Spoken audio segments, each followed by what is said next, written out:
எல்லா டீச்சர்ஸும் கொண்டு போகிறாங்க. நம்ம பேரண்ட்ஸும் வந்து நல்ல கைட் கொடுத்து நம்ம குழந்தைங்க நல்லபடியாக கொண்டு வந்துருக்கோம். அதோட ரீசனாக இருந்தாலுமே வெளியில் ஸ்கூலுக்கு வரும்போது இப்போ ஸ்கூலை சுற்றி இருக்கிற விஷயங்களை பார்த்து குழந்தைங்களோட மனசு வந்து பாதிக்கப்படுறதுக்கு நிறைய சான்ஸ் இருக்கு இல்லையா?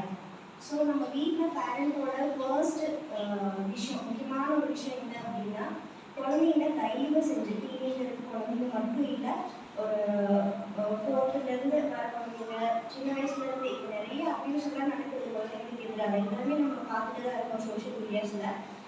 ஸோ இதெல்லாம் வந்து நீங்கள் என்ன பண்ணணும் அப்படின்னா, இது வந்து ரிக்வஸ்ட்டாக தான் நான் பேசுகிறேன், முக்கியம் இல்லை. எல்லாருமே பேரண்ட்ஸு குழந்தைங்கக்கிட்ட மனசு விட்டு ஃப்ரீக்வெண்ட்டாக தயவு செஞ்சு பேசுங்க. இது ஒரு விஷயம். இன்னொரு விஷயம், வீட்டில் இருக்கிற அம்மாமார் அப்பாமார் எது பண்ணுறதுன்னா, வெத்தலை பாக்கு போடுறவங்க நிறைய பேர் இருக்காங்க இல்லையா? அம்மாவும் சரி அப்பாவும் சரி. அதே மாதிரி ட்ரிங்க் பண்ணுறவங்க, ஸ்மோக் பண்ணுறவங்க வீட்டில் ரொம்ப ரொம்ப ஜாஸ்தி. ஏன்னா நம்ம அதை எல்லாமே பார்த்து நம்ம வளர்ந்து வந்திருக்கோம் இல்லையா? ஸோ நம்ம குழந்தைங்க நம்மளை பார்த்து தானே வளர்கிறாங்க. ஸோ நம்ம இதை கைட் பண்ணால் மட்டும்தான் குழந்தைங்க கைட் பண்ணுவாங்க. சுற்றி இருக்கிற சூழ்நிலைகளை வந்து நம்ம சரி